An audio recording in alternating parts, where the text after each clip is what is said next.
इस शो पर आज मेरे गेस्ट हैं आम आदमी पार्टी के बड़े नेता और राज्यसभा के एमपी संजय सिंह। आपके लिए मैं लाया हूँ मूंगफली, अगर आप खाते हो तो। धन्यवाद। खाइए खाइए, मैं अपना ले लेता हूँ। चाय पियेंगे आप? हाँ, चाय भी पी लेंगे थोड़ी देर में। हाँ, इस कप को पहचानते हैं या नहीं सर? ये आपके शो में दिखता है। इसका मतलब आप घर पे टाइम नहीं देते हैं। ये आपके यहाँ से ही हमने लाया। हमारा प्रोड्यूसर जो मोहक था, हाँ, वो कप ही लाना भूल गया, तो हमने आपके घर से ही कप मंगवा लिया। आप अपने शो में भी पिलाते हैं सबको कॉफ़ी चाय, तो उसमें भी दिखता है। तो यहाँ जब हम लोग ऐसे वो रेकी कर रहे थे तो मोहक और अलीशा आए थे आपके घर पे देखने के लिए, तो वो देखा बर्थडे का पूरा वो लगा हुआ था। वो मेरी वाइफ का बर्थडे था। अच्छा, आपकी वाइफ का बर्थडे था। तो मैंने सोचा किसका बर्थडे, तो मैं आपके इंस्टाग्राम पे गया सबसे पहले। तो इंस्टाग्राम पे गया तो मैंने देखा कि किसको किसको आप फॉलो करते हैं। तो 15 लोग को आप फॉलो करते हैं। तो उसमें एक, अच्छा वो एक आप इशिता सिंह को फॉलो करते हैं। वो मेरी बेटी है। और उन्होंने मुल्क मूवी में काम भी किया, आयत का रोल किया है ना? जी, आयत का रोल किया मुल्क मूवी। तो वो आपकी बेटी है? अपनी बेटी है। अनुभव सिन्हा जी की जो मूवी आई मुल्क, जिसमें ऋषि कपूर जी थे और आशुतोष राणा जी थे उसमें। उस मूवी में उन्होंने ऋषि कपूर की भतीजी का काम किया है। पर विकिपीडिया पे गलत इन्फॉर्मेशन दिया हुआ है। विकिपीडिया पे लिखा हुआ है कि वो आपकी भांजी हैं। तो वो करेक्ट है? हाँ। और तो यहाँ आप लोग रह रहे हैं, सारा एमपी ही क्वार्टर है? हाँ, सारे एमपी लोग यहीं रहते हैं। अलग अलग पार्टी बीजेपी है। एक यहाँ पे यूपी नंबर की फॉर्च्यूनर पहले रुकी, तो मुझे लगा अब ये तो टिंटेड ग्लास रहता है, तो मुझे पता नहीं था। तो टिंटेड ग्लास मुझे लगा कि आप ही आए हैं। नहीं, कोई था भी वाइट कुर्ते में, तो मैंने ऐसे हाई भी कर दिया, हेलो।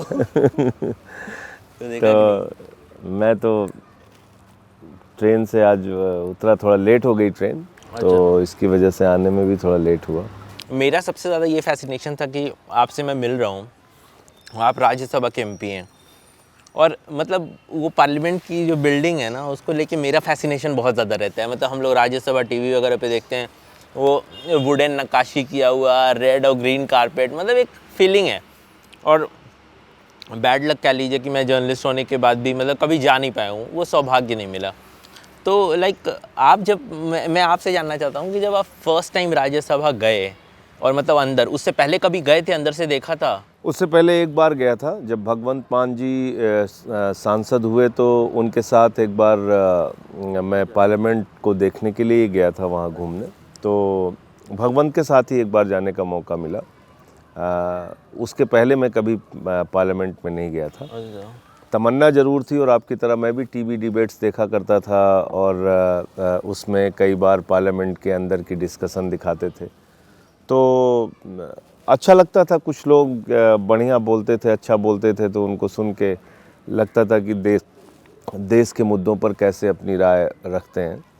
और इसलिए वहाँ पहुँचने के बाद निश्चित तौर पे एक अलग तरह की अनुभूति भी हुई, खुशी भी, और लगा कि एक बड़ी जिम्मेदारी पार्टी ने मुझे दी है। जब तो आप ओथ ले रहे थे उस वक्त क्या फीलिंग थी? सही था? सारे लोग जैसे ही शपथ लेने जाते हैं तो सब लोग तालियां बजा के उनका स्वागत करते हैं, वो चाहे बीजेपी के हों, कांग्रेस के हों, किसी भी पार्टी के हों। तो मैं जब अपनी चेयर से उठ के जा रहा था शपथ लेने के लिए, तो पीछे ने किसी एक सांसद ने मुझे जब दिखा भी नहीं, क्योंकि पीछे से किसी ने कमेंट किया, तो उसने कहा कि ये एक पॉलिटिकल बंदा आया है। अच्छा। तो वो मेरे कान में गया, और उसके बाद मैं गया, मैंने ओथ ली। जब मैं ओथ ले रहा था तो आदरणीय प्रधानमंत्री जी पीछे थे, स्वर्गीय अरुण जेटली जी, जो अब इस वक्त इस दुनिया में नहीं है, वो भी वित्त मंत्री थे, तो वो भी थे वहाँ पे। शपथ में कहीं कोई गड़बड़ी ना हो, ये थोड़ा कॉशियस था मैं, कि जो शब्द बोले जाए वो बिल्कुल परफेक्ट निकले, और कहीं से अच्छा, मेरे हिसाब से शपथ में दो चीज़ होती है ना, कि एक आप ये भी बोल सकते हैं कि मैं भगवान का शपथ करता हूँ, और एक आप ये भी बोल सकते हैं कि मैं संविधान की। तो आपने कौन वाला किया था? मैं ईश्वर की शपथ लिया था। ईश्वर की? अच्छा, धर्म में मानते हैं? मैं आस्तिक हूँ, मैं नास्तिक नहीं हूँ, मैं धर्म में। मैं नास्तिक हूँ। एथिज्म को सर क्या है ना कि कोई ऑफिशियल रिकॉग्निशन नहीं है कहीं भी। नहीं, देखिए, तो भारत में हर व्यक्ति को रहने की आज़ादी है। और जो धार्मिक है उसको भी, जो आस्तिक है उसको भी, जो नास्तिक है उसको नहीं, भी। रहने की तो सबको आज़ादी है, पर एथिस्ट लोगों के लिए एक ऑफिशियल रिकॉग्निशन भी उनका होना चाहिए भाई। जिस हम दिन लोग फंस ऑफिशियल हो जाते हैं जाएगा सर। उस दिन आप लोग प्रॉब्लम में फंस जाओगे। क्यों? जितने भी चीज़ों पे कानून का डंडा चलने लगता है फिर वहाँ पाबंदियाँ आ जाती नहीं नहीं नहीं, ये इस चीज़ से नहीं। मैं आपसे आप हाँ भाई, हमें अच्छा, फॉर्म आप भरना मुझे- पड़ता है सर। अब हम सोचते हैं यहाँ पे क्या लिखें यार, मुस्लिम फैमिली में पैदा हुए थे, अरे यहाँ पे क्या लिखे, तो वो एक होता है ना कि अगर लिख देंगे कि भाई हम एथिस्ट हैं, तो मुझे लगता है वो सही रहेगा। तो इसका मतलब ये आपके अपने विचार से आई ना भाई, ये कोई आपको सिखाया नहीं गया, आपको लगा नहीं हमें धर्म में यकीन नहीं करना है, तो आप उस हिसाब से अपना जीवन जी रहे हो। इसमें कोई कानूनी अधिकार का मुझे नहीं लगता कोई ज़रूरत है। भारत तो एक सेकुलर कंट्री है ना, धर्मनिरपेक्ष राष्ट्र है भारत। ये किसी एक धर्म के लिए नहीं है, सभी धर्मों के लिए है। दुनिया में एक अच्छा मुल्क है जहाँ पे सभी जाति सभी धर्म के लोगों को सम्मान के साथ रहने का कानूनी अधिकार है। जी। आप कहते हैं कि हम आस्तिक हैं, हम नास्तिक हैं, हम आस्तिक नहीं हैं, मतलब मैं धर्म को नहीं मानता, तो फिर आपको भी अधिकार नहीं है कि आप दूसरे के किसी धर्म की आप अपनी राय दे सकते हैं। नहीं, मैं बुराई नहीं कर रहा हूँ, मैं तो आपसे नहीं, शिकायत कर रहा हूँ नहीं, कि आपने सबको यात्रा कराई, एथिस्ट लोग को भी भेज देते गोवा के किसी फेस्ट में, टुमारो लैंड का दर्शन करके आ जाते हैं हम लोग भी। हाँ?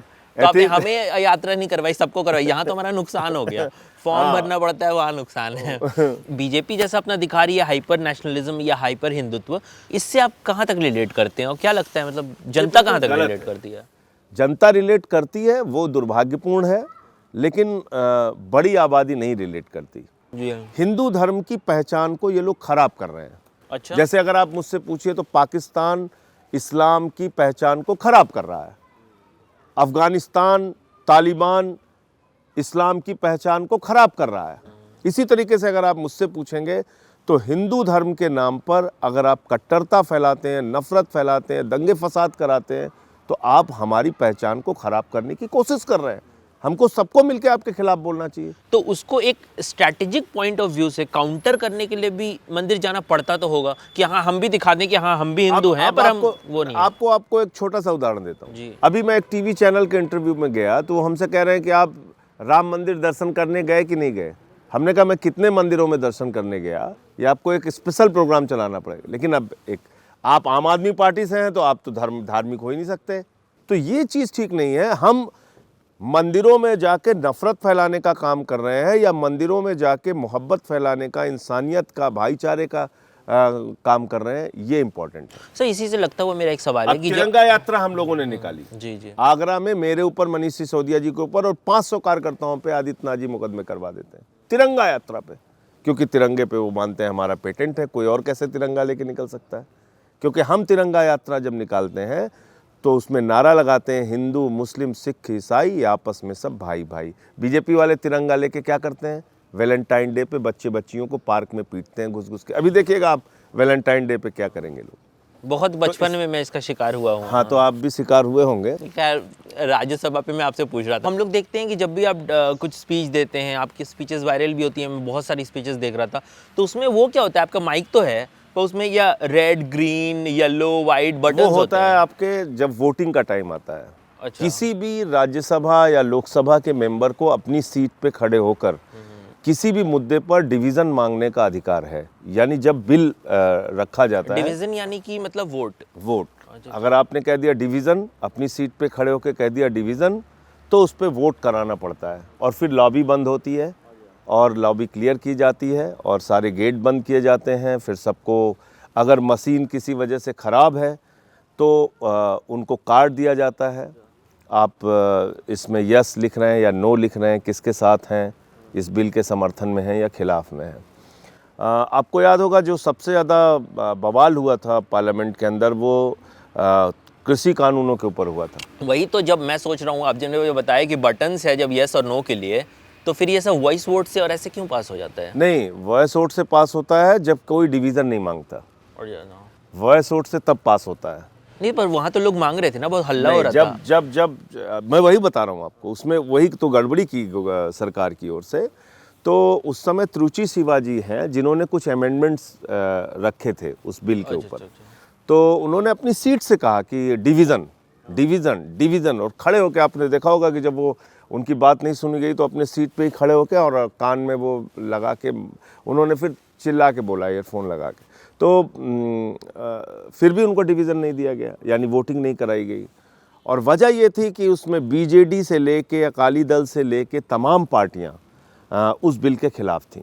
वो तीनों काला कानून पार्लियामेंट में गिर जाता, तो इसलिए राज्यसभा में वो कानून गलत तरीके से पास किया गया और उसी वजह से मुझे टेबल पे चढ़ के विरोध करना पड़ा और माइक तोड़ने की जो घटना हुई वो फिर मुझे अपने गुस्से में तोड़ दिया, सस्पेंड किया। हाँ, मैंने उसी दिन कहा था कि ये हिंदुस्तान के किसानों के डेथ सर्टिफिकेट पे आप साइन करने जा रहे हैं। जब बात नहीं सुनी गई तो उस गुस्से में हमने फिर माइक तोड़ दिया और फिर देखिए 1 साल बाद हम लोग सही साबित हुए।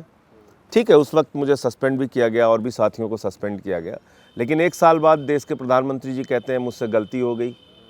तो आप 130 करोड़ हिंदुस्तान के लोगों के प्रधानमंत्री हैं और इसमें बड़ी आबादी 70 से 80 करोड़ लोग कृषि के ऊपर निर्भर करते हैं। उनके बारे में आप एक फ़ैसला लेते हैं, 1 साल तक वो सड़क पर बैठे हैं और एक काला कानून आप पास कर देते हैं, फिर आराम से आप आके कह देते हैं कि साहब नहीं मुझसे तो गलती हो गई। 750 किसान शहीद हो गए, फिर आप कह रहे हैं कि मुझसे गलती हो गई। तो ये मुझे लगता है कि ठीक नहीं है। और आज भी मुझे लगता है कि उस दिन जो हम लोगों ने विरोध किया था पार्लियामेंट के अंदर वो ठीक था। अगर मान ली गई होती बात तो बात इतनी दूर तक नहीं जाती। अच्छा, और एज अ राज्यसभा सांसद आपको क्या क्या मिलता है, जैसे गाड़ी, बंगला, बॉडीगार्ड, क्या क्या मिलता है? नहीं, मैं बताता हूँ आपको। एक तो जब बिजली का सवाल उठाते हैं लोग कि आप फ्री बिजली क्यों देते हैं, तो मैं उनको बोलता हूँ कि 5000 यूनिट बिजली हर महीने सांसदों को फ्री मिलती है। इसके अलावा फ़ोन मिलता है। इसके अलावा तनख्वाह करीब 1,90,000 रुपए के करीब तनख्वाह मिलती है। राज्यसभा 1,90,000? 1,90,000 सारे सांसदों की तनख्वाह 1,90,000 के करीब है। उसमें फिर 40,000 रुपये आप जिसको अपना पीएस रखते हैं उसके लिए मिलती है। और गाड़ी और बॉडीगार्ड ये सब? गाड़ी बॉडीगार्ड मिलते हैं, मैंने लिया नहीं है। अच्छा, नहीं लिया? नहीं, मैं होमगार्ड लेके भी नहीं चलता, मैं बगैर सुरक्षा के चलता हूँ। मैं जैसे पटना से आता हूँ तो वहाँ का मैं आपको मेंटालिटी बता रहा हूँ। हम लोग मोहल्ले में रहते थे, तो वहाँ अगर इवन कोई सीईओ या बीडीओ आया और उसके पास बॉडीगार्ड है तो वो बहुत बड़ी चीज़ है। हाँ, और अगर कोई डीएम भी आ गया है सिविल ड्रेस में, वो बॉडीगार्ड नहीं, ये हालत तो मतलब बॉडीगार्ड का एक अलग फैसिनेशन है। फैसिनेशन है, ये हालत यूपी में भी है। कई बार हम लोग टोल पे रोक लिए जाते हैं, कौन है तो बताना पड़ता है सांसद। अच्छा, आई कार्ड दिखाइए, तो कई बार लोग पहचान लेते हैं, टीवी पे देखा है तो अच्छा संजय सिंह जी हैं। अच्छा, किस रीजन से आपने बॉडीगार्ड नहीं लिया? नहीं, मुझे लगता है कोई ज़रूरत नहीं है। मेरी कुछ ऐसा अपोजिशन इतना शरीफ है। अपोजिशन शरीफ बिल्कुल नहीं है। तो ले लीजिए ना। अपोजिशन को अगर मौका लगे तो वो कोई भी मौका, मुझे तो कम से कम परेशान करने का नहीं छोड़ेंगे, ना छोड़ा है उन्होंने। मुझे डर नहीं लगता, मुझे लगता है कि ठीक है, जब लोगों के लिए लड़ाई लड़ रहे हैं, जो होना होगा होगा। और राज्यसभा में जैसे आप लोग रहते हैं तो किस किस से बात हो जाती है आपकी वहाँ पे? लाइक बात सबसे होती है। ये जो लगता है लोगों के कि आपसी रिश्ते खराब होते हैं, आपसी रिश्ते खराब नहीं होते। ये हिंदुस्तान के डेमोक्रेसी की एक बहुत बड़ी खूबसूरती है कि लोग आपस में चाहे जितनी बहस करें, चाहे जितना एक दूसरे के खिलाफ तीखा बोलें, लेकिन उसके बावजूद व्यक्तिगत बातचीत में और व्यक्तिगत व्यवहार में उसका असर नहीं देखने को मिलता। सब सेंट्रल हॉल में मिलते हैं, प्यार से मिलते हैं। जिन मंत्रियों के खिलाफ हम लोग अंदर सदन में कई बार बहुत तीखा हमला करते हैं, उसके बावजूद वो लोग बहुत प्यार से मिलते हैं। ऐसा नहीं है, सारे पार्टियों के लोग आपस में बातचीत उनकी ठीक ठाक रहती है। तो कभी ऐसा होता है बाहर निकले और ऐसे मोदी जी से मिल गए और फिर बात हो गया? नहीं, मोदी जी से खाली ऑल पार्टी मीटिंग में मिलने का सौभाग्य मिलता है, वैसे तो नहीं कभी मुलाकात हुई। अच्छा, ऐसा भी तो होता होगा ना सर कि मतलब कोई एमपी है, वो कुछ और सोचता है, उसकी पर्सनल थिंकिंग कुछ और है, पर जैसे कि अब भाई अगर उसने सरकार के खिलाफ वोट दिया या बोला तो उसकी मेंबरशिप चली जाएगी एंटी डिफेक्शन लॉ में, तो वो अंदर से कुछ और चाह रहा है पर करना कुछ और पड़ता होगा। बहुत सारे लोग अपने ही गवर्नमेंट के फैसले से बीजेपी के बहुत सारे सांसद दुखी रहते हैं। पर्सनल बातचीत में वो कहते भी हैं कि ये गलत हुआ, लेकिन अब उनकी मजबूरी है, जिस पार्टी में है उसके लिए बोलना पड़ेगा। लखनऊ में आप कभी वहाँ गए हैं? लखनवी गलौटी कबाब खाया है आपने? हाँ, खाया है। मैंने सिर्फ नाम सुना है वहाँ का। टुंडे। उसका एक ब्रांच है यहाँ बाटला हाउस में। हाँ। तो वहाँ से मैं आपके लिए गलौटी कबाब भी लाया हूँ। एक सेकंड बस।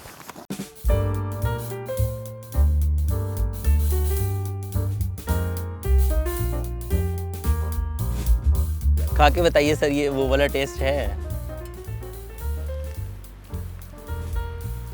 और दिल्ली में यही सबसे बेस्ट लगता है मुझे, तो वहाँ बताइए, वहाँ वाला टेस्ट है? लखनऊ वाला बेटर है इससे। लखनऊ वाला बेटर है? कितना, मतलब 19-20 का फर्क है या 10% अच्छा कह सकते हैं आप। मैं जब सर सोचता हूँ यूपी के बारे में, तो मुझे लगता है लाइक मेरे दिमाग में आता है एक बड़ा स्टेट, बहुत सारे लोग, इतनी सारी भीड़। पॉपुलेशन एक आपको प्रॉब्लम नहीं लगता? इतना ज़्यादा पॉपुलेशन है यूपी में। नहीं, पॉपुलेशन प्रॉब्लम है, लेकिन जितनी पॉपुलेशन है उसके हिसाब से संसाधन भी हैं, रिसोर्सेज बहुत है यूपी के पास। जैसे बुंदेलखंड वाले एरिया में 21 आपको या 24 समथिंग असेंबली सीट्स हैं, हाँ, और 3 या 4 आपको एमपी की सीट्स होंगी, ठीक है। तो बाकी मुकाबले ये बहुत कम है। तो मुझे लगता है यहाँ पे ध्यान नहीं देते हैं लोग, क्योंकि इलेक्शन जीतने के लिए उतना ज़रूरी नहीं है, और इसीलिए वो इलाका पिछड़ भी गया है। तो ये चीज़ एक बार माइंड में आती है हम लोग के कॉमन आदमी के, कि अगर वो एक अलग स्टेट बन जाता तो क्या वहाँ की हालत ज़्यादा अच्छी होती? नहीं, ये डिमांड काफ़ी समय से रही है, मैं इसको इनकार नहीं कर रहा हूँ जी।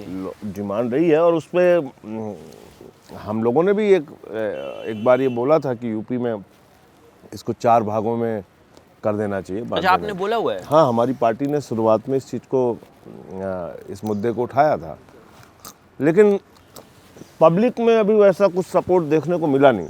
अच्छा, जैसे पंजाब में तो मैं देख रहा हूँ कि आम आदमी पार्टी स्ट्रांग है, अभी दिख रहा है, हाँ, मगर यूपी में क्या है? यूपी में किस पोजीशन पे हैं आप? देखिए, यूपी में क्या है ये मैं आपको बता देता हूँ। जो पॉलिटिक्स इस समय आम आदमी पार्टी कर रही है दिल्ली में, केजरीवाल जी जो कर रहे हैं जी, एजुकेशन, हेल्थ, बिजली, पानी, इसको हमने नेशनल मुद्दा बनाया। अच्छा, ये एक बड़ी उपलब्धि अरविंद केजरीवाल के मॉडल ऑफ पॉलिटिक्स की है, मॉडल ऑफ गवर्नेंस की है, कि उन्होंने इन तमाम मुद्दों को राजनीति के केंद्र में लाने का प्रयास किया, और उसमें सफल हुए काफ़ी हद तक। आज 300 यूनिट बिजली फ्री पंजाब का भी मुद्दा है, गोवा का भी मुद्दा है, उत्तराखंड का भी मुद्दा है, और उत्तर प्रदेश में भी अखिलेश जी कह रहे हैं। हमने किसानों की बात की, ओल्ड पेंशन की बहाली की बात की, वो सारे मुद्दे दूसरी पार्टियां भी उठा रही हैं।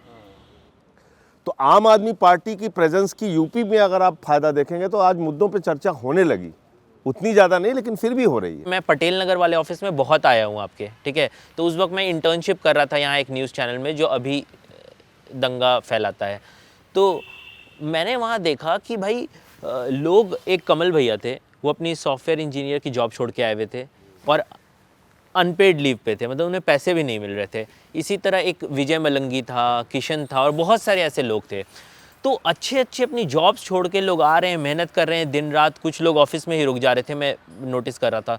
तो वो जो एक मतलब जोश था वो क्या था? और अभी जैसे आप यूपी में कर रहे हैं वैसे फ्री वॉलंटियर्स आ रहे हैं? वो बिल्कुल सही कहा आपने, कि मैं आज भी ये मानता हूँ कि सबसे बेहतरीन इलेक्शन आम आदमी पार्टी का 2013 का था। अच्छा, वो जीत हम लोगों के लिए एकदम अद्भुत थी। मतलब वो ऐसा लग रहा था कि एक डिफ़िकल्ट टास्क को पूरा किया। तो वो वाला जोश अभी यूपी में है या नहीं आपका, जिस लेवल पे आप नहीं, वॉलंटियर्स के लेवल पे हमारे पास हैं, मतलब कार्यकर्ता जो हैं वो ईमानदारी से काम करते हैं, जोश के साथ काम करते हैं, लेकिन उस तरह का मास बेस जो उस वक्त था वो अभी नहीं है, उसको आने में टाइम लगेगा। और आपको मतलब इंटरेस्ट क्या है? ज़रा आप मस्ती करने के लिए क्या करते हैं? Fun one? मूवी देखने का कोई भी मौका मैं छोड़ता नहीं, और ये आज से नहीं, बचपन से ही आदत थी मेरी। तो पिक्चरें खूब देखता हूँ। कौन कौन सी मूवीज़ अभी देखी हैं हाल में? अब हाल में तो पुष्पा आई थी, पुष्पा देखी है। अच्छा, और ये सब देखते हैं? जैसे कोई इंग्लिश सीरीज़ वगैरह भी देखते हैं? अभी ये जो 83 आई, इसको 2 बार देखी मैंने। अच्छा, ये मैंने भी देखा। कई लोग कहते हैं आजकल की नेटफ्लिक्स का ये शो बैन करो भाई, ये मूवी बैन करो, क्योंकि इसमें न्यूडिटी है, न्यूड सीन्स है। इसके बारे में आप क्या सोचते हैं? कि ऐसा होना चाहिए, बैन होना चाहिए? जो चिल्ला चिल्ला के बोलते हैं ज़्यादा, हाँ, वो लोग न्यूडिटी खुद से छुप छुप के देखते रहते हैं। हाँ, वो तो है। तो इन बातों का कोई मतलब नहीं है। हाँ, पर क्या ये बैन होना चाहिए? अगर आप मान लीजिए सेंसर बोर्ड के एक सदस्य होते या आपका वहाँ से है, तो क्या बैन होना चाहिए ऐसी? भाई मैं कह रहा हूँ, ये आप कहीं ना कहीं से तो वो चीज़ें अप्रूव होके आ रही हैं ना, कहीं ना कहीं अप्रूव होके आ रही हैं। सेक्स एक ऐसा मैटर है जिस पे ना कोई बातचीत करना चाहता है, ना सुनना चाहता है। मुझे लगता है कि ओशो को इस मामले में पढ़ना चाहिए। काफी क्लियर मैं उनकी वीडियोस देखा है बहुत सारी ओशो की, और अगर अभी वो वीडियोस चले तो अभी ओशो होते तो अरेस्ट हो जाते हैं। वो एक जगह कहते हैं कि जिस प्रक्रिया से मार्टिन लूथर किंग पैदा हुए, जिस प्रक्रिया से गांधी पैदा हुए, जिस प्रक्रिया से आइंस्टीन पैदा हुए, जिस प्रक्रिया से इतने महापुरुष पैदा हुए, आप कहते हो कि वो सबसे घृणित प्रक्रिया है, उस पर बात नहीं करनी। आपकी एग्जिस्टेंस किससे है? तो जैसे टिकट बांटने का भी जिम्मा आपका ही है यूपी में कि किसको टिकट मिलेगा, क्या मिलेगा। तो हम लोग ये शुरू से देखते आए हैं कि कास्ट के ऊपर तो पॉलिटिक्स होती है, और ये डिनाई नहीं कर सकते हैं हम लोग कि कास्ट एक फैक्टर नहीं है। कास्ट एक फैक्टर है ना। तो कभी ऐसा हुआ कि भाई एक एरिया है जहाँ से आपको कैंडिडेट को चुनना है, ठीक है, टिकट देने के लिए, उस एरिया में दोनों कैंडिडेट हैं, आपने अच्छे को ही चुना है कि अच्छा है ये काम करेगा, पर एक वो कास्ट 19-20 का फ़र्क है, पर 19 वाला जो है उस कास्ट से आता है जिसके ज़्यादा वोट्स हैं, तो बहुत क्या अच्छा सवाल किया आपने, उसको टिकट दें? बहुत अच्छा सवाल किया। आम आदमी पार्टी के टिकट्स को देखना चाहिए यूपी में। हमने बहुत सारी जनरल सीट से भी एससी को लड़ाया चुनाव में, उसकी योग्यता को देखते हुए। हमने कहा ये नहीं होना चाहिए कि रिजर्व सीट से ही सिर्फ रिजर्व कैंडिडेट लड़ेगा। जहाँ पे सामान्य सीट भी है, अगर वहाँ पे हमारे पास एससी कैटेगरी के अच्छे कैंडिडेट हैं तो हमने उनको लड़ाया है यूपी में। आप इसको उठा के देख लीजिएगा और दूसरे पार्टियों से कंपेयर कीजिए। दूसरे पार्टियों की लिस्ट निकल रही है तो क्या चर्चा हो रही है? कितने अपराधी हैं, कितने हत्यारे हैं, कितने गुंडे हैं, कितने माफिया हैं, कितने कौन हैं। हमारी पार्टी की लिस्ट निकल रही है तो चर्चा हो रही है कितने पीएचडी हैं, कितने डॉक्टर हैं, कितने एमबीए हैं, कितने इंजीनियर हैं। लेकिन इन सब के बावजूद मैं आपके सामने स्वीकार करता हूँ कि थोड़ा बहुत वहाँ पे बातचीत करते समय ये पॉइंट उठता है कि भाई यहाँ पे कास्ट इक्वेशन क्या है, देख लो। मैं भी ठाकुर जाति से आता हूँ, मुख्यमंत्री जी भी ठाकुर जाति से हैं, लेकिन मेरा अपना मानना है कि कोई अगर मेरी जाति का मुख्यमंत्री है, बनिया जाति से है ना जी, हमारे मुख्यमंत्री जी अग्रवाल हैं। हाँ। अच्छा, आप वहाँ के मुख्यमंत्री का बात कर रहे हैं? मैं उत्तर प्रदेश के मुख्यमंत्री का, ठीक है, सॉरी आदित्यनाथ जी। हाँ, सही है। तो वो भी हमारे मुख्यमंत्री हैं। हाँ। यूपी के मुख्यमंत्री हैं। मैंने देखा कि उन्होंने अधिकारियों की पोस्टिंग में और बाकी चीज़ों में जातिवाद चला रखा है। मैंने एक प्रेस कॉन्फ्रेंस की जिसमें वो सारी लिस्ट मैंने पढ़ दी, और मैंने कहा भाई इतने डीएम, इतने एसपी, इतने डीआईजी, इतने आईजी, ये क्यों लगे हुए हैं? अच्छा, आप अपनी जाति का अगर भला करना चाहते हैं तो आप सामाजिक संगठन बना के गरीब बच्चियों की शादियां करवाइए, कुछ सामाजिक कार्य कीजिए। आप जातिवाद के नाम पे चंद लोगों को फायदा पहुंचा के उस जाति का नुकसान करते हैं। मान लीजिए यादव मुख्यमंत्री हो गए और वो यादववाद करेंगे तो वो, मैं ऐसा मानता हूं कि यादव जाति का नुकसान है, क्योंकि बाकी जातियों में उस जाति के प्रति नफरत पैदा हो जाती है। आप ठाकुर जाति के हैं, ठाकुरवाद करेंगे तो ठाकुर जाति के प्रति बाकी जातियों में नफरत पैदा हो जाती है। मेरे मन की कल्पना ये है कि हिंदुस्तान एक ऐसा मुल्क बने जिस दिन हम लोग योग्यता के आधार पर प्रत्याशियों का चयन करें। जब नफरत फैलाने वाले लोग पार्लियामेंट में और असेंबली में जाएंगे, जब गुंडे, माफिया और चोर पार्लियामेंट में, असेंबली में जाएंगे, तो उनसे आप साफ सुथरी राजनीति की उम्मीद कैसे कर सकते हैं? आप मुझे बताइए, 10 करोड़ रुपए खर्च करके जो आदमी विधायक बनेगा वो रामायण की श्लोक पढ़ेगा वहां पे जाके, वह कुरान की आयत पढ़ेगा वहां पे जाके, क्या करेगा वो? भ्रष्टाचार करेगा? सेकुलर कंट्री है, कुछ नहीं, मैं कह रहा हूँ वहां जाके करेगा क्या वो? वो जाके बेईमानी करेगा, क्योंकि उसको 10 करोड़ रुपए। तो कहीं ना कहीं ये जिम्मेदारी पब्लिक की भी है। आप अपने घर के लिए सब्जी खरीदने जाते हैं तो देखते हैं आलू सस्ता कहाँ मिलेगा, अच्छा वाला है कि नहीं है, टमाटर कहाँ अच्छा मिलेगा, प्याज कहाँ अच्छी मिलेगी। और जब अपना रहनुमा चुनने के लिए जाते हैं, जो आपके बच्चों का भविष्य तय करेगा, जो बिजली का दाम तय करेगा, जो एजुकेशन का दाम, हेल्थ का दाम तय करेगा, उसको आप किसी भी गुंडे माफिया को चुन के भेज देते हैं। तो मैंने 3 बार ऐसे ट्राई किया, नहीं गया। आप एक बार कर सकते हैं, आपका जाएगा क्या? मैं ट्राई कर लेता हूँ आपके पास मैं बात करते करते स्टाइल मारने के लिए मैंने 3 बार किया, नहीं जा रहा है। हमारा पास में हमारा वाला जाएगा। नहीं, वहाँ तो बहुत इजी है सर, यहाँ तो मैं भी मार दूंगा। अच्छा, उधर नहीं जाएगा, देख लीजिए एक बार। ना मतलब ये एक मतलब ट्राई करते रहिए। ये आप बताइए कि मतलब फिर भी प्रैक्टिकल चीज़ों को ध्यान में तो रखना पड़ता है ना? वाह सर, सही है। तो प्रैक्टिकल चीज़ों को ध्यान में तो रखना पड़ता है ना, कास्ट वाश, ये आप एग्री करते हैं? नहीं, बिल्कुल रखना पड़ता है, चूँकि मजबूरी है। जिस दिन राजनीति इससे निकल जाएगी गया मेरा वो मेरे ख्याल से हिंदुस्तान की डेमोक्रेसी के लिए बहुत अच्छा दिन होगा। इससे निकलनी चाहिए राजनीति। पर अभी समय है, अभी आप मुझे वक्त है। बताइए, जितने भी राजनीति करके आए लोग, पिछड़ों की, शोषितों की, दलितों के नाम पे, वंचितों के नाम पे, या ठाकुरों के नाम पे, या ब्राह्मणों के नाम पे, इन्होंने भला किसका किया? इसकी एक स्टडी होनी चाहिए। जितनी भी जाति, एक और चला गया, एक बाहर निकल गया उससे, जितनी भी जाति और धर्म के नाम पे राजनीति करने वाले लोग हैं, इनकी संपत्तियों की जांच करा लीजिए आप। अगर उन्होंने खुद हजारों करोड़ की संपत्ति बना ली, उनकी संपत्ति जब्त करके बांटो ना लोगों में।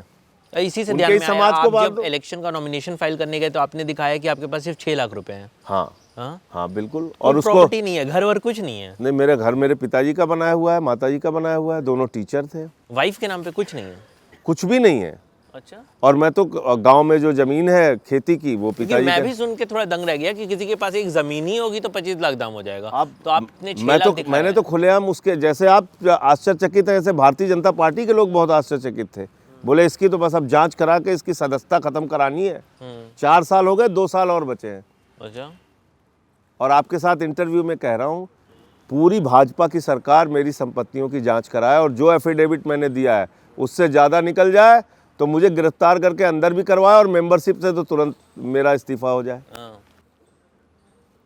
ठीक है ना? तो इसलिए इनसे लड़ी इसलिए पा रहे हैं कि पूरे फक्कड़ की तरह ज़िंदगी जीते हैं, कोई बेईमानी नहीं की ज़िंदगी में, कोई भ्रष्टाचार नहीं किया। आप लोगों ने जब आम आदमी पार्टी स्टार्ट की तो आप लोग एक झटके में फेमस हो गए, और टीवी पे आपकी सारी न्यूज़ चलने लगी, और फिर देखते ही देखते मतलब सीएम आपका बन गया। तो अभी के डेट में आपको क्या लगता है कि मतलब कोई अगर नई पार्टी आए, आप ही की तरह ईमानदार है वो भी, क्या उसके लिए स्टैब्लिश होना इतना ईजी है? नहीं, ईजी नहीं है, क्योंकि देखिए पूरा देशव्यापी आंदोलन चला था उस समय, अन्ना जी का आंदोलन था। पर उसमें मीडिया का बहुत बड़ा हाथ था। मीडिया का भी रोल था, बिल्कुल था, बिल्कुल था।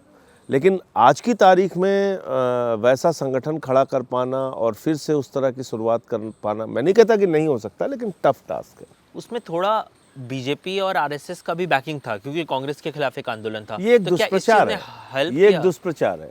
मतलब ये प्रचारित किया जाता है कि भाई बीजेपी से इनके रिश्ते अरे कोई मतलब नहीं, मैं रिश्ते नहीं कह रहा हूँ, मैं कह रहा हूँ जिस वक्त आप आए थे सत्ता में, जो उस टाइम जो वो था अन्ना, उस टाइम में हमारी कोई पॉलिटिकल पार्टी नहीं थी, तो वहाँ कौन किस पार्टी से जुड़ा हुआ व्यक्ति आ रहा है वो हमारे लिए इम्पोर्टेंट था नहीं। हम तो एक मास को देखते थे। हर पार्टी का एक कॉन्स्टिट्यूशन होता है। आम आदमी पार्टी के कॉन्स्टिट्यूशन में द हिंदू की रिपोर्ट में देख रहा था कि जनवरी 2021 में उसके पार्टी के कॉन्स्टिट्यूशन में चेंजेस किया गया, और पहले था कि 2 टाइम से ज़्यादा कोई कन्वेनर नहीं रह पाता है, तो उसे अमेंड किया गया, Arvind Kejriwal 3rd time convener बने। तो क्या ये आगे भी ऐसे ही अमेंड, वो हमेशा वही कन्वेनर रहेंगे? देखिए, आज की तारीख में अभी कोई बदलने की दूर दूर तक ज़रूरत ही नहीं महसूस हो रही। भाई अच्छे ढंग से वो अपना रोल पार्टी प्रेसिडेंट के तौर पे भी और चीफ मिनिस्टर के तौर पे भी निभा रहे हैं। पार्टी अच्छे ढंग से एक और अमेंडमेंट हुआ था उसमें, पहले आपकी पार्टी जब स्टार्ट हुई थी तो उसके कॉन्स्टिट्यूशन में ये था कि एक परिवार का 2 आदमी कभी इलेक्शन नहीं लड़ सकते। वो अमेंडमेंट मैं क्यों बता दूं, वो अब चेंज हो गया है। एकदम ठीक है। आज भी वो हम लोगों के ऊपर लागू है, यानी वो रेट्रोस्पेक्टिव तरीके से नहीं लागू है। जो पहले से पार्टी में हैं उनके ऊपर आज भी ये बात लागू है कि वो अपने परिवार के किसी सदस्य को चुनाव नहीं लड़ा सकते। जैसे मैं अपनी पत्नी को या बच्चे को या किसी को चाहूँ तो नहीं लड़ा सकता। प्रॉब्लम कहाँ आ रही थी? प्रॉब्लम आ रही थी कि 2 एमएलए हैं, पति भी है पत्नी भी है, और वो दोनों पार्टी ज्वाइन करना चाहते हैं, और क्योंकि वो अपने यहाँ से एमएलए हैं तो इसलिए वो चाहते हैं कि भाई हमें भी टिकट मिले, या 2 पार्षद हैं कह लीजिए, उसमें दिक्कत आ रही थी। इसलिए ये अमेंड, या 2 भाई हैं तो वो पदों पर हैं, उनको शामिल करने में प्रॉब्लम आ रही थी, इसलिए ये अमेंडमेंट किया गया। अच्छा। फिर मैं दोहरा रहा हूँ जी, जितने भी पहले से शामिल नेता हैं, ये अमेंडमेंट के पहले जितने भी नेता पार्टी में हैं जी, उनके ऊपर आज भी यही नियम लागू है कि वो अपने परिवार के लोगों को नहीं लड़ा सकते। जैसे अभी एक न्यूज़ आया है, आपको पता होगा, न्यूयॉर्क टाइम्स ने पब्लिश किया कि भाई भारत सरकार ने जो है वो पिगासस स्पाईवेयर सॉफ्टवेयर, जासूसी करने वाला सॉफ्टवेयर खरीदा था।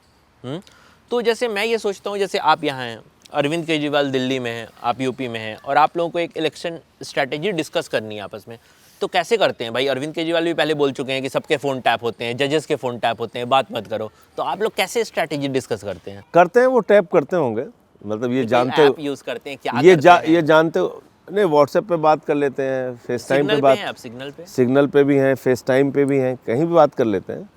तो ऐसे ही बड़ी-बड़ी लेकिन पेगासस इस्तेमाल हुआ तो फिर तो ये सारी चीज़ें बेकार है ना। तो फ़ोन बंद करके भी रखा रहे तब भी आपकी बातचीत सुनते रहेंगे वो। अगला मैं स्टेप क्या लेने जा रहा हूँ, उससे बहुत फ़र्क पड़ेगा और वो उनको पता ना चल जाए, तो आप लोग ऐसे ही फ़ोन पे डिस्कस कर लेते हैं। बहुत ज़्यादा इंपॉर्टेंट चीज़ होती है तो फिजिकल मीटिंग करके करते हैं। फिर आना पड़ता है। बिल्कुल आना पड़ता है। फ़ोन जो आपने ये कहा मैं समझ नहीं पाया था, इसीलिए पूछ रहा हूँ क्लियर करने के लिए। फ़ोन बंद भी रहेगा तो वो सुन रहे हैं मेरी बात? अब ऐसा बताया जाता है कि पेगासस का जो इस्तेमाल है वो इतना प्रभावी है कि अगर आपका फ़ोन बंद भी रहे तो माइक अगर है वहाँ पे, उससे ही वो आपकी बात सुनते रहेंगे। अच्छा, ऐसा कहते हैं, पता नहीं मुझे। तो मैं तो बाथरूम में भी सेल्फी वेल्फी खींचता हूँ, तो देख रहे। वो देख लें, अमित शाह जी से बच के रहिएगा। एक बहुत पुरानी फिल्म थी जिसमें एक बड़ा बढ़िया सा गाना था कि दो जासूस करे महसूस की दुनिया बड़ी खराब है। तो दो जासूस इस समय देश की सत्ता पर बैठे हुए हैं।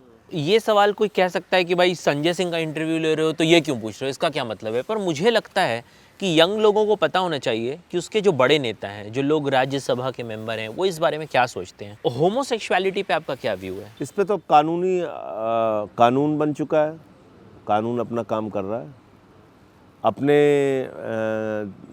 लोगों की प्रॉब्लम्स के हिसाब से उसमें दुनिया में जो तमाम रिसर्च है, तो उसके पहली बात तो सेक्सुअलिटी को कोई बीमारी नहीं माना जाता, जबकि ये गलत है। क्या गलत? सेक्सुअली कोई आदमी बीमार है तो वो कहीं जाके अपनी बात कह भी नहीं सकता, लोगों से डिस्कस भी नहीं कर सकता, अपने परिवार में भी नहीं बता सकता। नहीं, मैं उन रिश्तों के बारे में सर बोल रहा हूँ, जैसे कि कोई लड़का है। मैं समझ गया आपकी बात को, लेकिन मैं कह रहा हूँ इस पे तो अब कानूनी अधिकार मिल चुका है। हाँ, तो वो कानून अपना काम तो ये कर चीज़ रहा है। सही है। और आगे अगर कभी मैरिज इक्वालिटी बिल वगैरह हुआ तो आप लोग वोट करेंगे उसके लिए? अब वो जब आएगा तब देखेंगे उस टाइम में बिल में क्या रहता है, नहीं रहता है। तो भारत जैसी सोसाइटी में इसकी एक्सेप्टेंस बहुत मुश्किल है और इस पे लेके तमाम अलग अलग राय है, चर्चा है। तो जब एक्सेप्टेंस तो तभी बनेगी सर जब आप इसके पक्ष में वोट करेंगे। आता है तो उस वक्त देखेंगे। आप ये बताइए कि जैसे आपका मैं ट्विटर और ये सब इंस्टा वगैरह देख रहा था, तो मतलब एक ऐसा नहीं है कि बट जैसे हम लोगों का तो है कि भाई कुछ भी कर दिया, ट्वीट कुछ भी पोस्ट कर दिया किसी के साथ फ़ोटो। आपका है फ़ोटो है तो उसके नीचे हैशटैग भी है प्रॉपर, आम आदमी पार्टी, अरविंद केजरीवाल, यूपी चुनाव। तो ये जैसे फ़ोटो पोस्ट करना हुआ या कैप्शंस लिखना हुआ, आप अपना खुद हैंडल करते हैं ट्विटर या कोई आदमी है?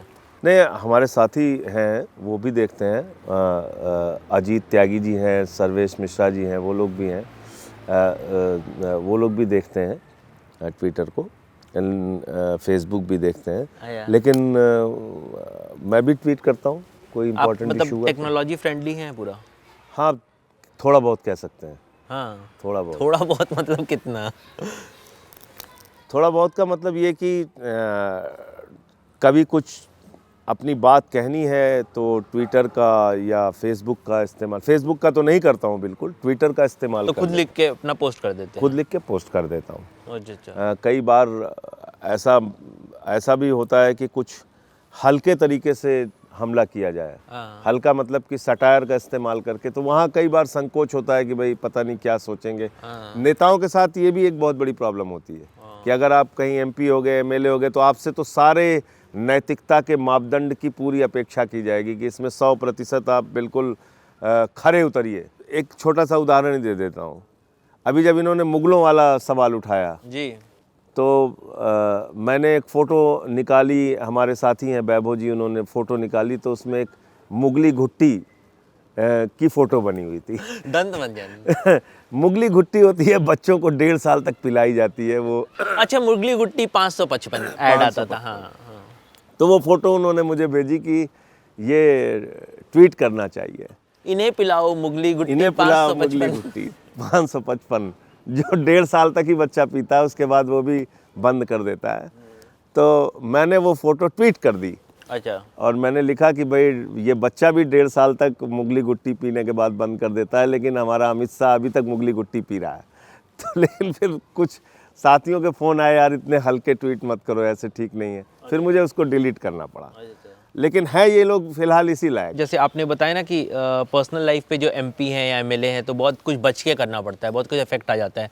तो ऐसा कभी होता है कि जैसे कि किसी को पता है कि भाई अब पुराना कोई स्कूल का दोस्त होगा, कोई कॉलेज का दोस्त होगा, अरे संजय सिंह तो एमपी बन गया है यार, हमरा गन का लाइसेंस पास करवा दो। नहीं, उस तरह के साथियों के पैरवियाँ आती हैं और करते भी हैं हम लोग। ऐसा नहीं है कि उसमें कोई परहेज करते हैं, ऐसी बात नहीं है कि अगर किसी का कोई व्यक्तिगत काम है कुछ करने के लायक है तो ज़रूर करते हैं। लेकिन मेरा इसके पीछे ये मतलब था कि अतिरिक्त जो नेताओं से ये अपेक्षा की जाती है कि भाई ये अपना जीवन तो बिल्कुल हंस नहीं सकते, बोल नहीं सकते, गाना नहीं गा सकते, घूम नहीं सकते, चाट नहीं खा सकते, ये भी नहीं होना चाहिए। हाँ क्योंकि रिस्ट्रिक्टेड, भ्रष्टाचार नहीं कर सकते, गुंडागर्दी नहीं कर सकते, माफियागिरी नहीं कर सकते, ये तो होना चाहिए। लेकिन अगर वो अपनी नॉर्मल लाइफ जी रहे हैं तो वो नॉर्मल लाइफ भी नहीं जी सकते, वो मेरे ख्याल से ठीक नहीं है। तो लाइक आपके लाइफ में पहले से क्या चेंजेस आए? जो कुछ चेंजेस तो करना पड़ा होगा जब आप एमपी नहीं थे, जैसे आप बोल रहे हैं, तो क्या चेंजेस आया वो? अब जैसे शराब पीने की बात है, शराब पीने को लेके अगर आप मेरी व्यक्तिगत राय, मैं शराब वराब नहीं पीता हूँ। अच्छा, आप नहीं पीते हैं? बिल्कुल नहीं पीता हूँ। कोई भी तरह, किसी और तरह का नशा कंज्यूम करते नहीं, हैं? नशा मैं नहीं करता हूँ। कोई भी नहीं? पान खाता हूँ। अच्छा, पान कभी कभी खाता हूँ। तो पता होता तो आपके लिए लेके आते। हाँ, मैं बताना भूल गया आपको। सादा पान खाता हूँ, वो भी तंबाकू नहीं खाता।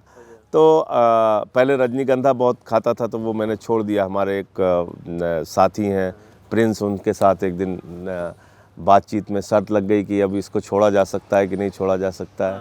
मैंने कहा तू नहीं छोड़ सकता, उसने कहा आप छोड़ के दिखाइए, तो उसी दिन से छूट गया। एडवर्टाइजमेंट में तो यही दिखाया जाता है कि रजनीगंधा खा के कामयाबी मिल गई। आप मैं खाता था रजनीगंधा। अब जैसे शराब पीने को है, हाँ। अब आप देखिए कि शराब की घटनाओं पर अगर आप देखेंगे ऐसी उसकी खबर बनाई जाती है और सारे वो पत्रकार हल्ला मचा रहे होते हैं टीवी चैनल्स पे जी, जिनकी शाम बगैर शराब के आगे नहीं बढ़ती। अच्छा। मैं एक बार एक पीवीआर में गया, बैठ के चाय पी रहा था। उसके बाद फिर थोड़ा दूर आगे गया तो वहाँ पे डाइट कोक मेरे लिए आया। राघव बैठा हुआ था साथ में, और भी लोग थे, सब लोग। वो फोटो वायरल हो गई, देखो अब पीछे वाइन की शॉप थी। क्या फोटो वायरल हो गई? फोटो ये वायरल हो गई, देखो दारू पी रहा है बैठ। मुझे भी कोक पीने का मन कर गया 1 मिनट से। ये आप हटाएंगे थोड़ा सा 1 मिनट के लिए? आप डाइट कोक लेंगे? तो उसका असर ये हुआ। डाइट कोक लाया हूँ आपके लिए, नो शुगर। मुझे पता चला कि आपको वो डायबिटिक है, हो गए क्या? डायबिटिक। कब से हुआ सर ये? 2 साल हुआ, अभी कंट्रोल्ड है। रिसर्च में मैंने देखा कि आप डायबिटिक हैं। मैंने बोला क्योंकि आपकी एज इतनी है नहीं अभी। मेरी मम्मी भी और मेरे पापा दोनों डायबिटिक ही हैं। तो मदर को है मेरे डायबिटीज। अच्छा, तो फैमिली वाला। तो हाँ, आप बता रहे थे सर कि वो फ़ोटो अलग तरीके से बना के वायरल कर दी गई। तो फ़ोटो वायरल कर दी गई। अब उसका असर ये होता है कि मैं अपने घर गया जी, सुल्तानपुर, तो हमारे एक बहुत पुराने फ्रेंड मिले, तो उन्होंने ये कहा कि साहब अब दिल्ली जाके तुमने ये सब भी शुरू कर दिया क्या? तो कई बार कुछ भी ना भी किए रहिए आप, तो दुष्प्रचार होता रहता है। सर मेरे बारे में या शो के बारे में कुछ लिख दीजिए, क्योंकि एक चीज़ रहेगी जो रखूँगा मैं अपने पास।